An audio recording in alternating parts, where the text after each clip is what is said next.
Good morning friend. तो अभी तक हम लोगों ने लेसन फर्स्ट कंप्लीट कर लिया है।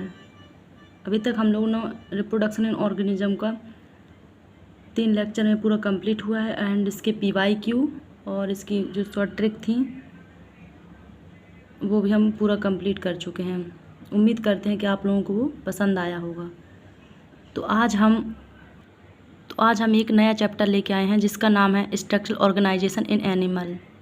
इसको हिंदी में प्राणियों में संरचनात्मक संगठन कहते हैं। हिंदी में इसलिए बताया क्योंकि ये हिंदी मीडियम के बच्चे और इंग्लिश मीडियम के बच्चे दोनों देखते हैं, इसलिए मेरी वीडियो इंग्लिश में रहेंगी, हिंदी प्लस इंग्लिश। ठीक है, तो अब हम यह चैप्टर स्टार्ट करते हैं। इसमें पहली डेफिनेशन है टिश्यू। टिश्यू क्या कहलाता है? टिश्यू इन मल्टीसेलुलर एनिमल्स में होता है। ठीक है, a group of similar cell along with intercellular substance perform a specific function. जैसे कि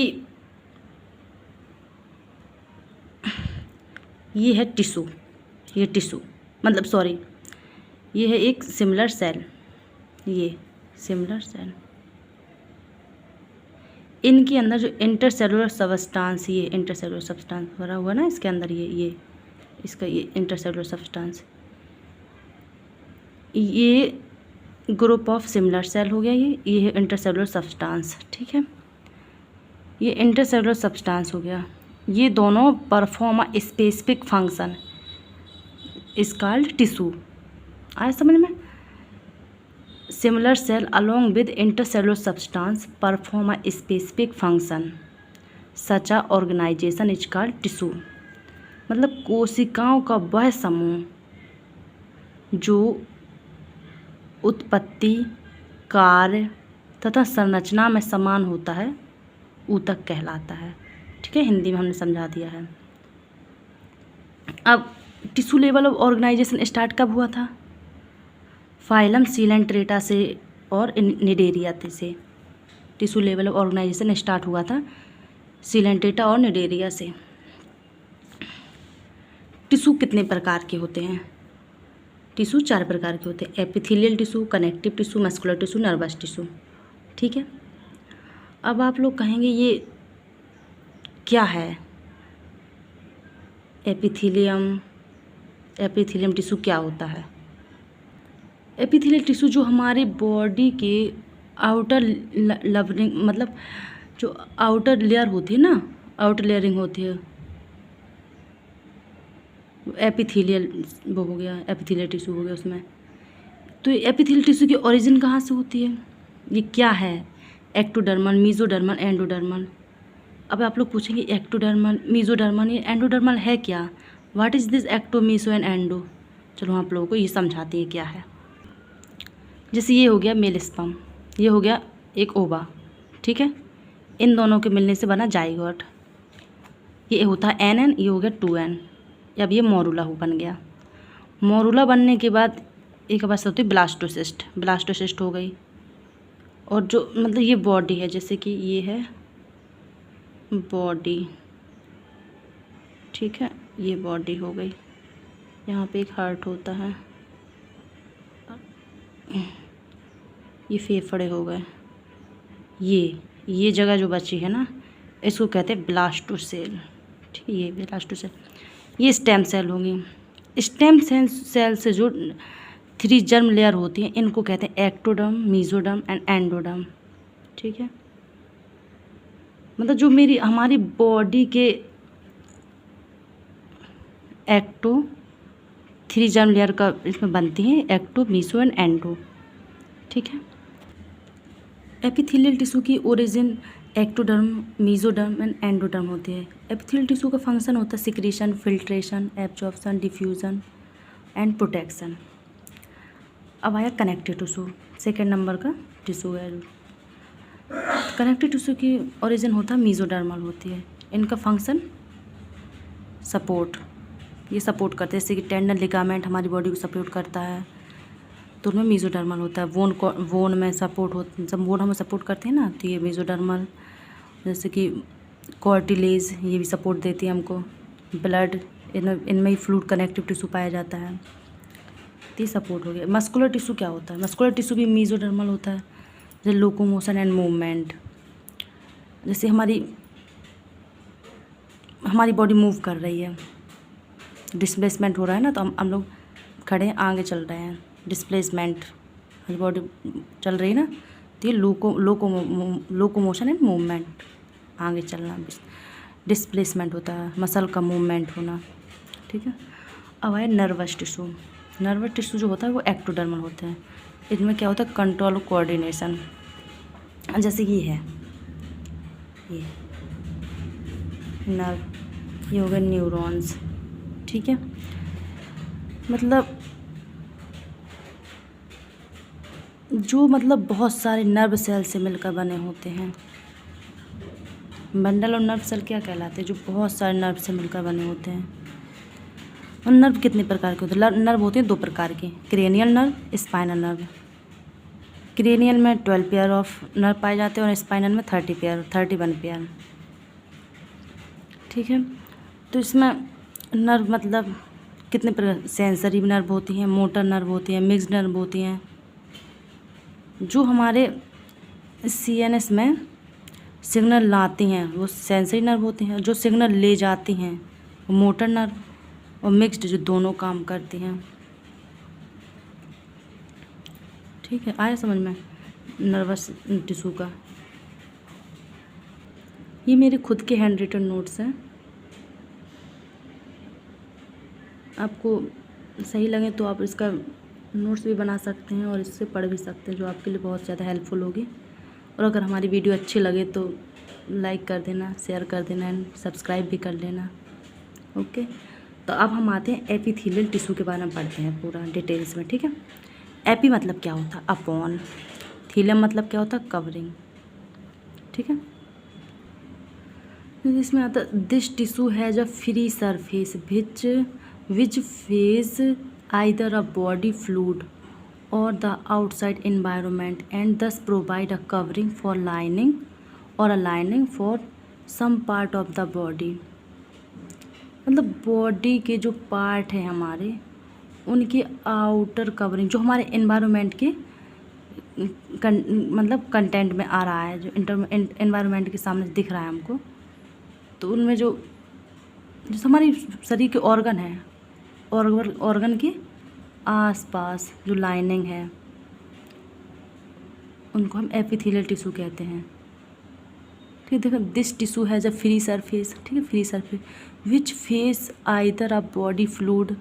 ठीक है, जो हमारी बॉडी में तरल पदार्थ होते हैं ना, और the outside environment and thus provide a covering और a lining for some part of the body.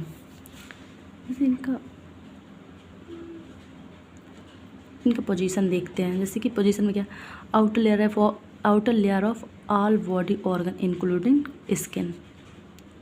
Outer layer समझ में आ गया ना, हमारी बॉडी है, बॉडी की आउटर लेयर होती है जो।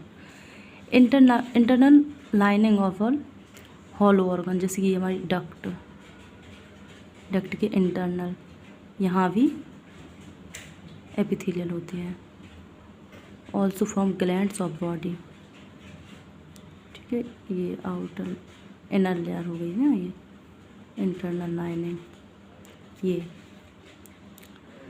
अब इन epithelial tissue negligible intercellular substance matter, इनमें मतलब ये बहुत ज़्यादा बिल्कुल टाइल्स लाइक, मतलब बिल्कुल चिपके रहते हैं एक दूसरे से। तो इनमें मैट्रिक्स बिल्कुल ना के बराबर, या पे ये भी कह एब्सेंट होता है, या पे ये कह सकते हैं निग्लिजिबल या लिटिल कह सकते हैं, मतलब बहुत कम पाया जाता है। Epithelial show high regeneration power करते हैं। Epithelial are avascular but nerve cell present, ये एवेस्कुलर होती हैं, मतलब एवेस्कुलर मतलब इनमें ब्लड वेसल्स नहीं होती हैं। फिर आप लोग कहेंगे कि नहीं मैम, मतलब सॉरी मैम, नहीं दीदी, मतलब हम तो हमारा ऊपर से कट जाता है तो हमारा ब्लड निकलने लगता है। भैया वो एपिडर्मिस है, एपिडर्मिस नहीं कटती है, नीचे जाने पर जो डर्मिस होती है, डर्मिस में कटने पर ब्लड आता है, ना कि एपिडर्मिस के कटने पर ब्लड आता है।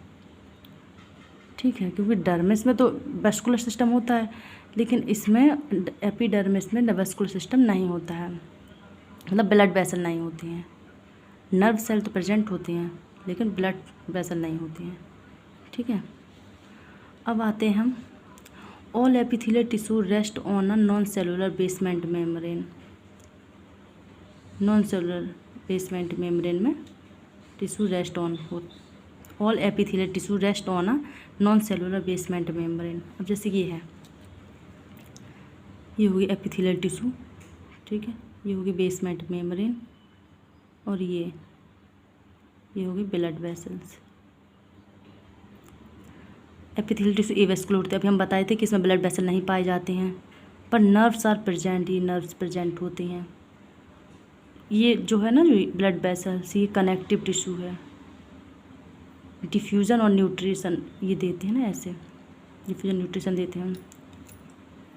बेसमेंट मेम्ब्रेन होती है वो नॉन सेलुलर होती है, इसमें ना नॉन सेलुलर मतलब प्रोटीन एंड फाइबर होते हैं, तो यही इनको न्यूट्रिशन देते रहते हैं, ठीक है।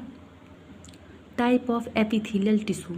एपिथेलियल टिश्यू 2 टाइप्स के होते हैं, simple epithelial tissue, compound epithelial tissue. Simple मतलब सिंगल लेयर, कंपाउंड मतलब मल्टी लेयर। ये present internal lining of body cavity, duct and tubule, for क्या क्या करती हैं, absorption, secretion, diffusion, filtration. Duct and tubule जैसे कि ये पेनक्रियाज हो गए, जैसे हमारे ये पेनक्रियाज के अंदर जो होता है ना, ये ट्यूबुल्स हो गए, ये ट्यूबुल्स हो गए, ये और ये डक्ट, मतलब ये ट्यूबुल्स जहाँ से बाहर की ओर निकलती है ना, यहाँ से बाहर की ओर, जहाँ जिसका मेन गेट होता है, ये डक्ट हो गई। कंपाउंड फॉर प्रोटेक्शन देता है अगेंस्ट, मतलब प्रोटेक्शन मतलब केमिकल मैकेनिकल स्ट्रेस से बचाता है। जैसे हमारे ऊपर जो केमिकल वगैरह, अगर हमने थोड़ा सा अच्छे से रगड़ लिया अपने हाथ, तो थोड़ी बहुत सेल हमारी डेथ हो जाएंगी, लेकिन तब भी हमारा इस पूरा शरीर तो बर्बाद नहीं होगा ना, ऐसे ही थोड़ा बहुत ये हमको प्रोटेक्शन प्रोवाइड करती हैं कंपाउंड एपिथेलियम। जो सिंपल एपिथेलियम टिश्यू होते हैं वो 3 टाइप्स के होते हैं, simple squamous epithelium, simple cuboidal epithelium, simple columnar epithelium. मतलब ये देखो, सिंपल स्क्वैमस क्या होते हैं, बिल्कुल टाइल लाइक स्ट्रक्चर होते हैं, टाइल लाइक। कुबॉइडल ये क्यूब बना दो, क्यूब, ये क्यूब बन गया। कॉलमनार ये लंबे लंबे से होंगे, और इनके अंदर जो सीलिया, इनके ऊपर सीलिया हो गए तो सीलिएटेड कॉलमनार एपिथेलियम हो गए। अब हम पढ़ते हैं सिंपल स्क्वैमस एपिथेलियम टिश्यू, ये सिंगल लेयर होते हैं, ठीक है। ये हो गया जैसे लो, ये हो गई एपिथेलियम, बिल्कुल सिंपल होते हैं सेम। ये हो गई बेसमेंट मेम्ब्रेन, इनमें क्या होता है फंक्शन, डिफ्यूजन और फिल्ट्रेशन होता है। It is also called pavement. Pavement क्यों कहते हैं, मतलब टाइल्स लाइक है ना, तो टाइल्स लाइक है ना, बिल्कुल चिपका हुआ है, ऐसे चिपका हुआ है, तो उनको पेवमेंट कहते हैं। या फ्लोटेड मतलब फ्लैट। टेसिलेटेड मतलब पेवमेंट विद इरेगुलर मार्जिन, मतलब ये जैसे घर सा बन गया, पेवमेंट भी है तो सिंपल ऐसे भी है, लेकिन इसमें पेवमेंट विद इरेगुलर मार्जिन हो गया, ये ऐसे ऐसे ऐसे ऐसे, ये ठीक है। ये टेसिलेटेड 2 टाइप्स के होते हैं, endothelium, mesothelium. Endothelium of blood vessel, mesothelium and body cavity. अब देखते हैं सिंपल स्क्वैमस एपिथेलियम का रिस्पायरेटरी में क्या फंक्शन है, एक्सक्रीटरी में क्या फंक्शन है, तो इसमें कहाँ कहाँ होता है ये सिंपल एपिथेलियम। रेस्पिरेटरी सिस्टम में क्या होता है, रेस्पिरेटरी जोन मतलब एल्वुलाई ऑफ लंग्स में सिंपल एपिथेलियम टिश्यू पाया जाता है। और एक्सक्रीटरी सिस्टम में बोमान कैप्सूल होते हैं ना, जो डिसेंडिंग लूप ऑफ हेनले, उनमें सिंपल स्क्वैमस एपिथेलियम पाए जाते हैं। सर्कुलेटरी सिस्टम में endothelium, internal layer of heart की जो इंटरनल लेयर होती है ना, उसमें पाए जाते हैं। और आप लोग कहेंगे मीजोथेलियम क्या है, मीजोथेलियम तो हम बता देते हैं, internal lining of body cavity. अब जैसे कि ये है, ये हार्ट है, हेड के ये चारों तरफ ये जो लाइनिंग है ना, इसको पेरिकार्डियल कैविटी कहते हैं। और ये तो ये विसरल कैविटी हो गई, और ये लंग्स में जो होती है प्लूरल कैविटी। यही होते हैं तीनों चारों मेसोथीलियम। चलो आज हम लोगों ने सिंपल स्क्वेमस एपिथेलियम कंप्लीट कर लिया है। कल हम लोग इससे आगे पढ़ेंगे, सिंपल कोवोइडल पढ़ेंगे, ठीक है। तो आप लोग कमेंट में ज़रूर बताना कि अभी तक हमने जो पढ़ाया वो आप लोगों को समझ में आया, और जो रिप्रोडक्शन ऑर्गेनिज्म हम पढ़ाए हैं वो भी कमेंट में बताना कि कैसा लगा है।